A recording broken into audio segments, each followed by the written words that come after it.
안녕하세요. 오늘도 사연살롱을 찾아주셔서 감사합니다. 40대, 이제 막 결혼 2년차에 접어든 새댁입니다. 저는 제 인생에 결혼은 없을 거라고 생각했어요. 외모가 뛰어나지도 못하고 벌어놓은 돈도 없고 학벌이나 직업, 그리고 집안 같은 든든한 배경도 없었거든요. 그래서 이렇게 늦은 나이에 6살이나 어린 평생 배필을 만나 사랑받게 될 줄은 정말이지 상상도 못했어요.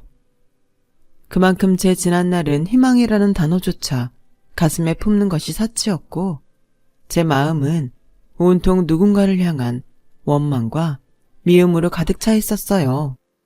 여러분들도 누군가를 죽도록 미워해 본 적이 있으신가요? 저는 누군가를 미워하기 위해 살았다고 해도 전혀 이상하지 않은 인생을 살았어요. 이상하게 들릴 수도 있는데 그 미움이 오히려 저를 쉬고 싶어도 쉬지 못하게 했고 죽고 싶어도 죽지 못하게 했죠. 제가 그렇게 미워하고 원망한 사람은 바로 제 아버지예요. 아이러니하게도 저희 아버지는 자타가 알아주는 아주 착한 사람이에요. 너무 착해서 가족을 힘들고 고통스럽게 하는 그런 사람이었죠. 너무 착해 거절도 못하는 아버지라 그 탓에 사업을 하던 친구의 빚 보증을 섰고 아버지는 친구의 빚을 고스란히 떠안아 갖고 있던 돈은 물론이고 살고 있던 전세 보증금까지 모두 날리게 되었어요. 그리고도 그 빚이 얼마나 많았는지 가진 것을 다 잃고도 감당하기 어려운 빚은 여전히 남아있었어요. 그때 당시 제 나이는 15살이었고 또래 아이들이 그렇듯 사춘기의 터널을 지나가고 있었는데요. 하필 그 시기에 아빠의 빚 보증 일이 터지고 엄마는 억울함과 주체하지 못하는 분노에 거의 제정신으로 살지 못했어요. 착해 빠진 아버지는 그런 엄마에게 미안하다는 말 말고는 아무 말도 하지 못했고 그 모습을 보고 있으면 어렸던 저도 속이 터질 것 같았어요. 그런데 설상가상으로 경기가 나빠져 아버지는 다니고 있던 직장에서도 정리해고를 당하셨어요. 그야말로 저희 가족은 이젠 정말 죽으라는 건가 하며 세상을 원망했죠. 그렇게 하루아침에 길거리에 나앉게 된 우리 집은 어떤 희망도 없이 친척들 집을 전전했어요. 친척들의 눈칫밥에 몇 번이고 가출을 생각했던 적도 있었는데요. 그러다 겨우 친척들이 마련해준 돈으로 사정사정을 해서 상가에 딸린 지하방을 얻어 들어가게 되었고 얼마 후 엄마는 시장에 다녀오겠다고 나서더니 그 길로 집을 나가버렸어요.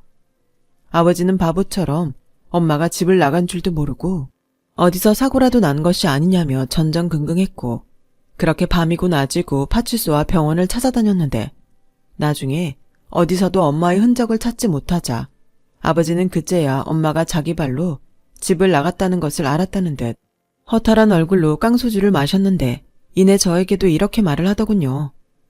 그래도 네 엄마한테 사고가 난 게 아니니 천만 다행이지 않냐? 그렇지? 진짜 다행이야. 이미 엄마만큼 아버지를 미워하고 원망했던 저는 아버지의 자조 섞인 그 말을 들으며 한심한 듯 쳐다봤고 따르기까지 무시를 당했던 아버지는 그렇게 계속 안주도 없이 깡소주만 드셨어요. 저는 사실 말하고 싶었어요. 이게 다 아버지 때문이라고. 사실은 나도 엄마처럼 이 집을 나가고 싶다고. 그런데요, 참 아이러니하게도 저는 아버지를 미워하면서도 버릴 순 없었어요. 지금도 그 점이 풀리지 않는 미스테리인데 저는 대학 진학은 꿈도 꾸지 못했고 성인이 돼서 아버지가 떠안은 빚까지 대신 갚으면서도 신기하게 정말로 이젠 도저히 못 해먹겠다고 하며 아버지를 떠나려는 매 순간 그걸 실천에 옮기지 못했어요. 아니, 딱 한 번 실천에 옮긴 적이 있었는데 왜 하필 엄마가 집을 나갔을 때 아버지의 그 모습이 머릿속에서 떠나지 않는지 마음 한가득 하나 쓸모없는 원망을 품고 집으로 돌아갔던 때가 있었어요. 아버지의 유전자가 제 안에 있기는 한가 봐요. 저 역시 물은 구석에 있더라고요. 그 후 저는 오랫동안 죽어라 일만 했어요. 일한 것에 비해 손에 쥐는 것도 거의 없었고 징글징글한 그 빚을 모두 갚았을 때는 저의 꽃다운 20대가 모두 지나간 후였어요. 아버지는 아버지대로 저에게 미안해 제 눈치를 받고 저는 제 청춘을 뺏어간 아버지를 원망하며 저희 부녀는 그렇게 평생 만나지 않을 평행선을 달렸어요. 그리고 제가 빚을 모두 갚은 후 저는 아버지와 따로 살겠다고 독립을 했고, 그 뒤로는 아버지는 아버지대로, 저는 저대로 살아가는 시간이었는데요. 어버이날, 아버지 생신, 명절 등등 은근 외면하기 힘든 날이 많더군요. 그럴 때면 서로 그냥 생사 정도는 확인한다는 정도로 잠깐 얼굴을 보는 것이 다였죠. 그리고 꼭 마지막에는 참고 있던 응어리가 터져 저는 또 아버지의 속을 박박 긁어놓고 왔는데, 그럴 때면 시원하기는커녕 마음 한켠이 불편했어요. 그리고 그런 불편한 마음이 들 때면 우리 아버지는 자식한테 그런 소리 들어도 싸 라며 못된 생각을 했었어요. 네, 저는 참 못된 딸이었어요. 하지만 그때는 그거라도 하지 않으면 정말 억울해서 확 죽어버리고 싶은 심정이었죠. 아버지는 그런 제 마음을 아는지 항상 못되게 하고 돌아가는 딸에게 밥 굶지 말고 몸 챙기라며 꼬깃꼬깃한 10,000원짜리 한두 장을 찔러주는데, 저는 또 아버지나 써요. 아무렴 내가 아버지보다 돈이 없겠어? 라며 그 돈도 받아온 적이 한 번도 없었어요. 사실 저는 그 돈을 벌기 위해 아버지가 얼마나 고생하는지 알고 있었거든요. 그래서 더더욱 그 돈을 받고 싶지 않았어요. 그 돈을 받으면 더 이상 아버지를 원망할 수 없을 것 같았거든요. 저는 30대가 다 되도록 변변한 연애도 하지 못한 채 여자의 몸으로 할 수 있는 것은 정말 가리지 않고 다 했던 것 같아요. 그 빚 갚는다고 이리 뛰고 저리 뛴 결과였죠. 그리고 저는 사무직 경력은 빼고 기타 잡다한 경력은 차고 넘쳤는데요. 그러다 공사장 한밥집 일을 하게 되었는데, 거기서 주방에서 음식을 하시던 이모님이 24시간 운영하는 감자탕집을 인수하신다고 저에게 같이 일을 좀 해보면 어떠냐고 물으셨어요. 아가씨, 손도 야물고 일머리도 좋고 나중에 나 가게 내면 같이 일하면 어때? 내가 여기서 일하는 것보다는 많이 줄게. 대신 우리 가게는 24시간 영업이라 근무 시간은 좀 길다.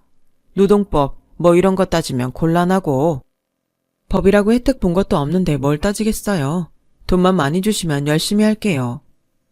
저는 그렇게 한밥집 일을 하다 감자탕집에 취직을 하게 됐어요. 이미 청춘은 갔고 벌어놓은 돈은 아버지 빚 갚는데 다 썼으니 지금부터라도 제 주머니에 들어가는 돈을 벌고 싶었던 저는 그야말로 제대로 돈독이 올랐었어요. 그 고단한 감자탕집 일을 하면서도 새벽에 우유 배달도 했고 집에서는 간단한 부업도 했었죠. 그 결과 3년 사이에 저는 돈을 꽤 모을 수 있었어요. 그러다 정말 문득 달력을 봤는데 하필이면 아버지 생신이 딱 2일 남아있는 거예요. 차라리 지났으면 좋았을걸. 마음이 불편해진 저는 아버지 입을 점퍼를 하나 사들고 아버지 집을 찾았는데요. 아버지는 제가 와서 좋은 건지 아니면 저도 모르는 기쁜 일이 있는 건지 신이 잔뜩 나셨고 분명 무슨 얘기를 하고 싶은 눈치였는데요. 제가 쳐다보면 끝내 입을 열지 않으시더니 제가 이제 그만 가겠다고 자리에서 일어나자 더는 숨길 수 없다는 듯 저를 다시 앉히고 이렇게 말씀하셨어요. 선영아, 아버지 취직했다. 취직이요? 저는 미간을 잔뜩 찌푸리고 되물었어요. 사실 저희 아버지는 늦은 나이에 결혼해서 저를 또 늦은 나이에 낳았기 때문에 그때 당시 이미 환갑을 넘긴 후였어요. 엄마가 집을 나간 후 잘 드시지도 못해 체격도 왜소하셨는데 저는 취직이란 말에 아버지가 나쁜 일에 휘말린 게 아닌가 짜증이 났어요. 그래서 세상 천지에 아버지 같은 사람을 누가 써요? 그러지 말고 지금처럼 적게 벌고 적게 쓰고 사세요. 괜한 일에 또 휘말려서 저까지 또 고생시키지 말고. 나도 나 같은 사람을 누가 써줄까 했다. 그런데 지원하는 건 자유잖아. 그래서 여기서 버스로 두정거장 가면 있는 아파트에서 경비를 구한다길래 내가 냉큼 이력서를 들고 갔지. 뭐 기대는 하진 않았어. 네 말처럼 요즘은 경비원도 아무나 시켜주지 않는다고 하니까. 그런데 글쎄 오늘 나한테 내일 모레부터 출근하라는 연락이 온 거야. 세상에 이렇게 감사한 날이 또 있겠니? 내가 말은 못했어도 그동안 나 때문에 고생하는 너만 생각하면 가슴에 돌을 얹듯 무거웠는데 이제라도 너한테 그 마음의 빚을 갚을 수 있겠어. 정말 아버지한테 출근하래요. 괜히 이상한 꼬임에 넘어간 거 아니고 행여 돈 달라고 하면 사기니까. 알지. 그리고 경비일 시키면서 누가 나한테 돈을 내놓으라고 하겠냐? 괜찮아. 그래요. 어차피 아버지가 하는 일인데. 근데 괜히 또 오지랖 떨다 피곤한 일 만들지 말아요. 그리고 체력도 딸리는데 무리하다 다치면 병원비가 더 많이 나오는 거 알죠? 나는 아버지 병수 받을 생각 전혀 없으니까 알아서 잘 하시고. 그래. 걱정하지 마. 안 다치게 잘할게. 누가 걱정을 한다고. 저한테 또 피해주지 말라는 소리예요. 저 이만 갈게요. 새벽에 일어나려면 지금 가서 자야 해서. 그래. 오늘 애비 생일 챙겨줘서 고맙다. 잠바 잘 입을게. 그리고 너도 너무 무리하지 마. 젊은 사람도 힘들면 탈난다. 알겠지? 저는 대답하지 않았어요. 그걸 아는 사람이 당신 빚을 제가 다 갚게 만들었냐고 또 꼬인 배알이 스멀스멀 올라오려 했죠. 하지만 날이 날이니만큼 저도 애써 참았어요. 그리고 좋은 마음이든 삐뚤어진 마음이든 아버지가 경비 일을 잘 하길 바랬는데 그 후로 1년이 조금 지났을까? 아버지가 사시는 집 월세 기간이 끝나 그 집 주인을 만나야 했는데 전세를 돌리고 싶다며 무려 5천만 원을 보증금으로 달라고 하더라고요. 말이 나오지 않는 가운데 아버지와 상의를 하러 경비로 일한다는 아파트를 찾아갔어요. 그런데 경비실에서 쩌렁쩌렁하게 울리는 어떤 아줌마의 목소리가 들리는 거예요. 머리가 바닥에 닿을 정도로 허리를 굽히는 아버지에게 삿대질까지 하며 막말을 쏟아내는 저희 아버지 체격의 2배 정도 되는 아줌마를 보게 되었는데 그 순간 저도 꼭지가 돌았어요. 아저씨 월급 이 아파트 사람이 주는 건 몰라? 아저씨는 아파트 지키는 개야. 그런데 뭐? 쓰레기 분리수거를 나한테 하라고? 왜? 아저씨를 나한테 하래. 여기 앉아서 편하게 돈 벌겠다는 거야 뭐야? 아주 도둑놈이네. 이봐요 아줌마. 지금 말 다 했어요? 개? 도둑? 이 잡상이는 또 뭐야? 우리 아파트 사람이에요? 아니면 방문자? 누가 들으면 대개 아파트가 초호화 펜트하우스인 줄 알겠어요. 5층짜리 25년도 더 된 후진 아파트에 살면서 어디다 대고 남의 아버지한테 막말을 해. 내가 아줌마한테 그렇게 처먹고 안 움직여서 돼지 같다고 하면 아줌마는 좋아요? 어머? 뭐? 돼지? 어디 하찮은 경비딸 주제? 야, 너 몇 살이야? 죄송합니다. 그만해요. 죄송하긴 뭐가 죄송해. 그리고 아줌마, 나 몇 살인 거 알면 뭐 어쩌게. 딱 보르면 모르나? 잔뜩 처진 아줌마보다 내가 어리겠지. 너? 저는 너에게 너라며 삿대질하는 그 아줌마 손을 확 잡아 꺾어버렸어요.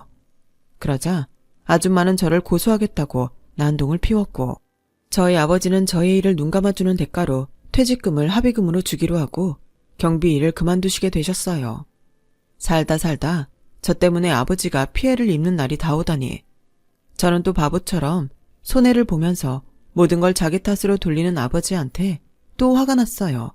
그래서 아버지, 도대체 왜 그렇게 살아요? 그 여자가 잘못했잖아. 고소하고 싶으면 하라고 하지. 내가 그런 사람 무서워할 것 같아요? 왜 바보처럼 아버지가 다 뒤집어 쓰는데? 라며 악을 썼고 저희 아버지는 씁쓸한 미소를 짓더니 내가 무서워서 그랬다. 내 딸한테 그 아줌마가 해코지 할까봐. 내가 무서워서 그랬어. 라며 말을 하는데 그 순간 목이 콱 하고 메어왔어요. 누가 그럼 고마워할 줄 아나? 저는 그렇게 말하고 싶었는데 그 말조차 할 수가 없었죠. 그리고 원했던 건 아니었지만 저는 아버지와 함께 살기로 했어요. 가장 큰 이유는 보증금 5천만 원이 너무 터무니없이 부담스럽고 새로운 것을 얻어들이자니 이젠 직업도 없는 늙은 아버지가 미우나 고우나 걱정이 돼서 제가 먼저 같이 살자고 말을 했어요. 아버지는 괜찮다고 말했지만 저의 제안이 싫지 않은지 아이처럼 웃으셨어요. 미워했던 마음도 사실은 정이었는지 그 모습을 보니 차라리 이래저래 잘됐다는 생각도 들었고 저는 그참에 모아놓은 돈과 아버지가 살던 월세 보증금을 합쳐 작게라도 제 가게를 하나 차리자고 마음을 먹었어요. 집도 작은 원룸에 살고 있었는데 원룸에서 아버지랑 둘이 살 순 없으니 방 2개 딸린 빌라 전세도 힘들게 얻었죠. 그리고 운 좋게 집과 그리 멀지 않은 곳에 목이 좋은 상가 건물에 작은 평수에 가게가 하나 나왔고 가게세는 조금 나가는 편이었지만 이 정도의 위치라면 한번 해볼 수 있다는 생각에 저는 김밥집을 차렸어요. 김밥이라면 예전에 새벽마다 말아서 지하철역에서 한동안 팔았던 경험도 있었고, 상가 건물 위로 오피스텔도 있고, 동네에 아파트도 많아 출근하는 길에, 또 아이들 소풍 때면 만만하게 찾는 게 김밥이니까 큰 돈은 못 벌어도 아버지와 저 둘이 먹고 살 정도는 되겠다 싶었어요. 그렇게 저는 김밥집을 차렸고 제 예상처럼 김밥은 제법 잘 팔렸는데요. 집에서 나오지 말고 쉬어도 된다고 하는데도 저희 아버지는 한사코 가게에 나와 청소도 하고 전단지도 돌리셨어요. 쉬는 것보다 운동 삼아 자기도 일하고 싶다면서요.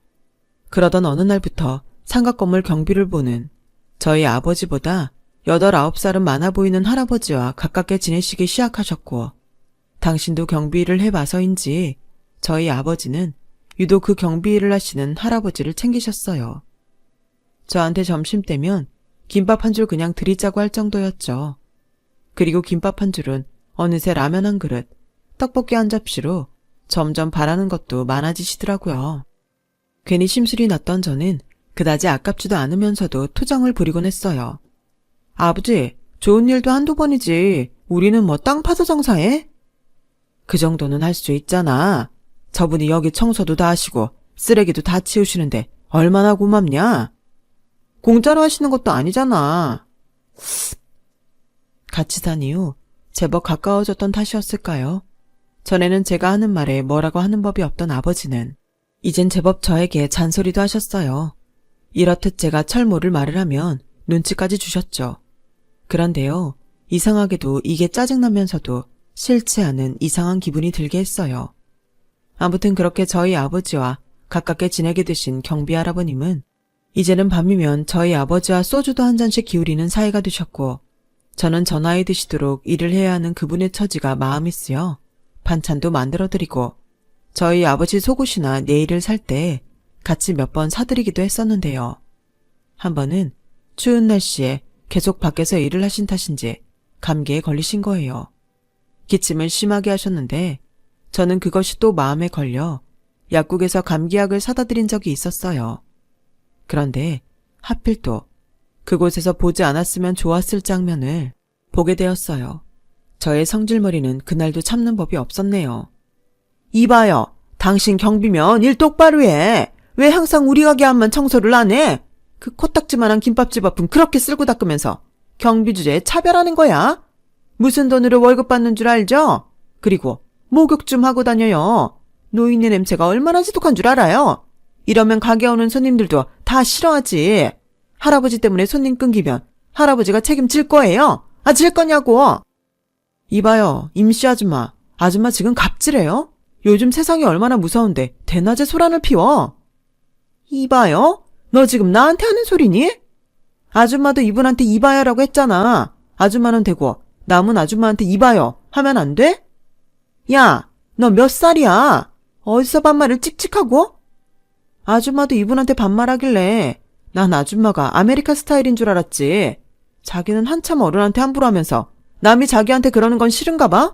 사람이 어쩜 그렇게 후지지?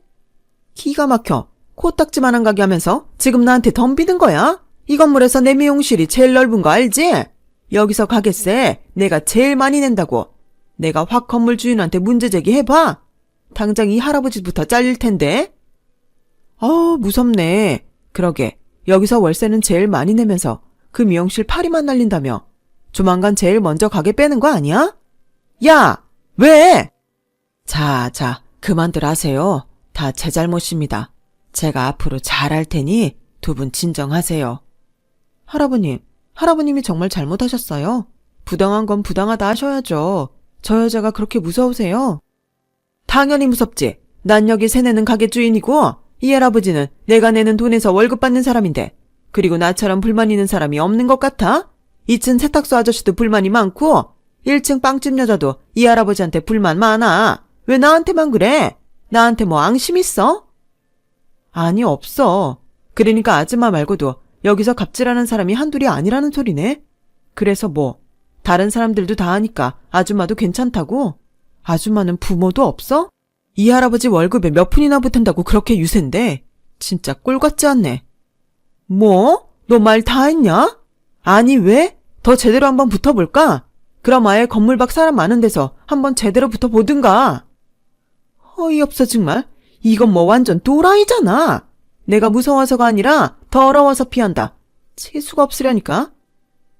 그렇게 미용실 운영하는 임씨 아줌마는 서둘러 자리를 피했어요. 자기도 알겠죠.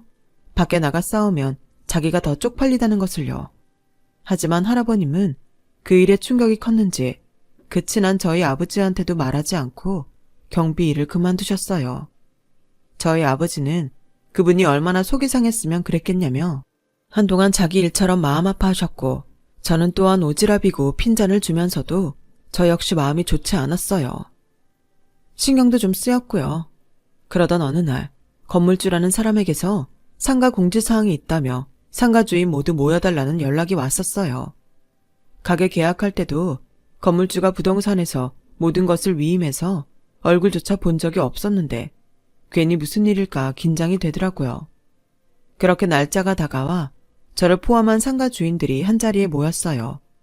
그곳엔 얼마 전 저와 다퉜던 임씨 아줌마도 있었죠.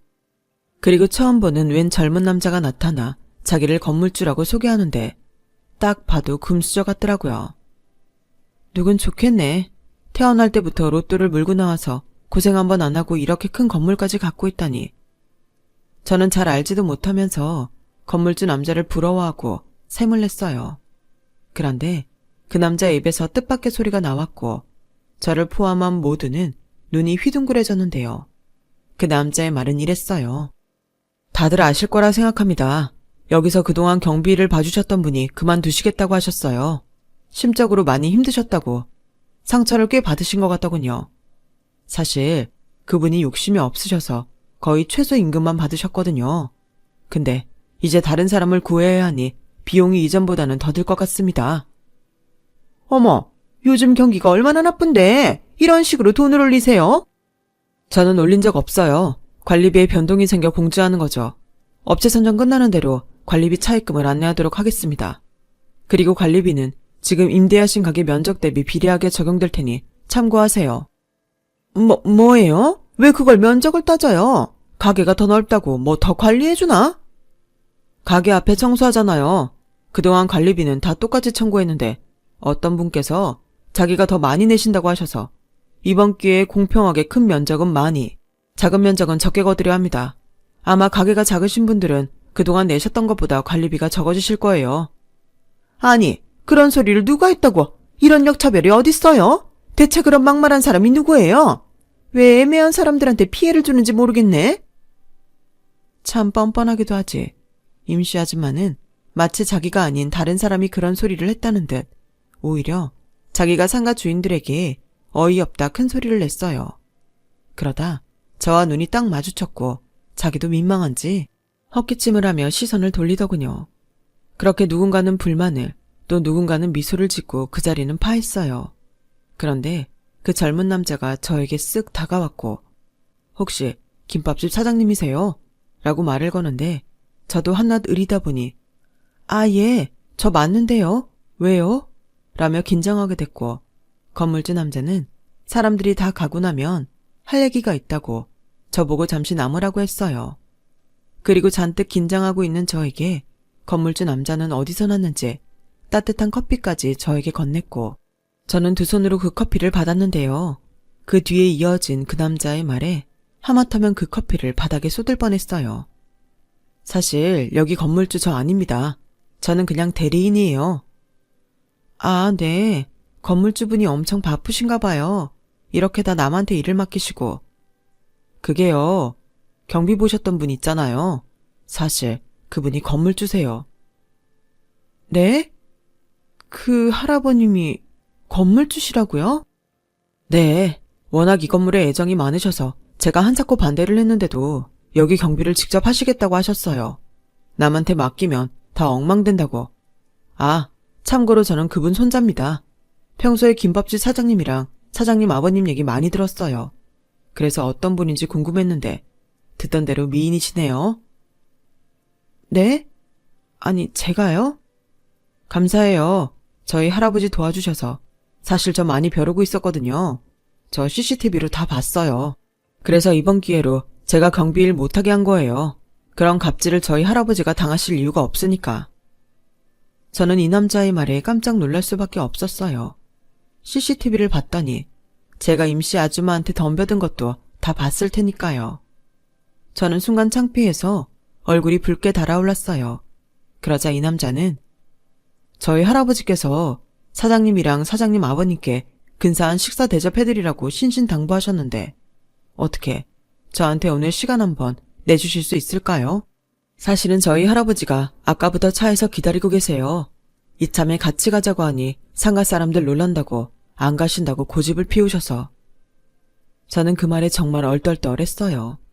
그리고 정신을 차려보니 고급스러운 한정식집에 앉아있었고 잠시 후 제가 평소 보던 경비복 차림의 할아버지가 아닌 근사한 정장을 빼입은 할아버님이 그 손자라는 남자와 함께 들어오셨는데 옷이 날개라는 말이 맞는지 사람이 전혀 달라 보이는 거 있죠. 저도 저희 아버지도 세상 가깝게 지냈던 분이었는데 얼굴도 제대로 쳐다보지 못했어요. 그저 저희보다 사정이 어려운 어르신인 줄 알았는데 이건 뭐 번데기 앞에서 주름을 잡았던 격이잖아요. 그런데 아니 그 목소리 큰 대장부는 어디 가고 이렇게 얌전 빼는 아가씨가 앉아있나? 내 차림이 영 그런가요? 역시 경비복을 입고 왔어야 하나? 죄송합니다. 몰라 뵀어요. 죄송하긴 내가 말을 안 했는데. 저도 죄송합니다. 제가 혹시 뭐 실수라도 한 게 있다면. 전혀요. 전혀 없으세요. 오히려 저는 너무나 감사했습니다. 사실 말은 안 했어도 상가 주인들이 점점 도를 넘어서 뭔 수를 내야겠다고 생각하고 있었어요.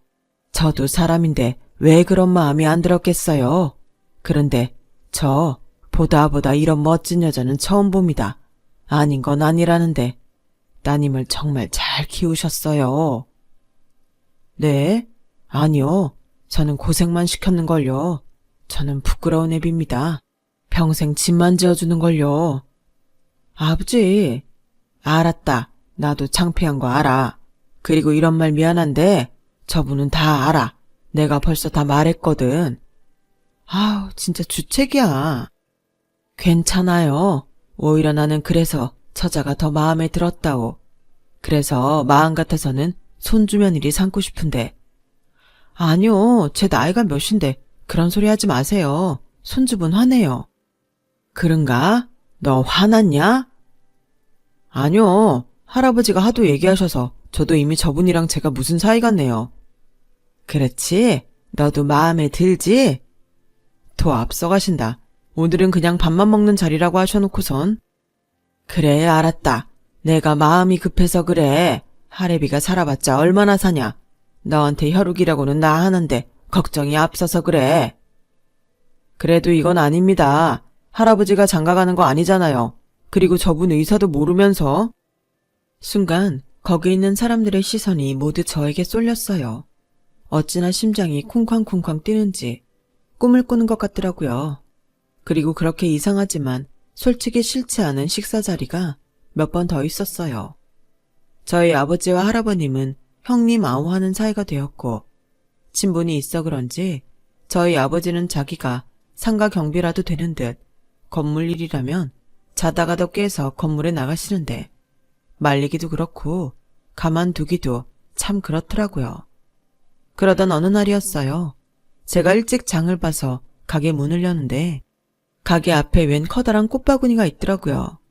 난생 처음 보는 꽃다발에 배달이 잘못됐다고 생각한 저는 주인을 찾아줘야겠다고 생각하며 꽃다발을 살피는데 거긴 믿기 어렵게도 박선영, 제 이름이 적혀 있었어요. 아니, 누가 나한테 이런 걸 다 보냈지? 어안이 벙벙해 그 자리에 서 있던 저였죠. 그때였어요. 건물주 할아버님의 손자인 민석 씨가 수줍게 머리를 극적이더니 모습을 나타냈고 저희 아버지한테 무슨 코치를 받았다며 데이트 신청을 하는데 솔직히 꿈인지 생신지 했어요. 조건이나 그런 걸 다 떠나서 제 인생에 처음 있는 일이었거든요. 이제 곧 40인 저였는데 이런 저에게 데이트 신청이라니 본인인 저조차도 믿을 수 없는 일이었어요. 그렇게 난생 처음 남자랑 영화관도 가고 밥도 먹고 드라이브도 했어요.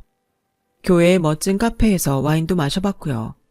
이래서 여자들이 그렇게 연애를 하고 싶어 하는구나 하는 생각이 절로 들었는데 슬슬 이 남자의 본심이 궁금해졌어요. 할아버지 등살에 이러는 거면 이제 그만하자고 말하고 싶었거든요.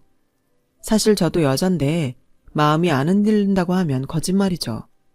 그런데 뜻밖의 민석 씨의 말은 저의 얼굴을 아주 홍당무처럼 만들었는데요.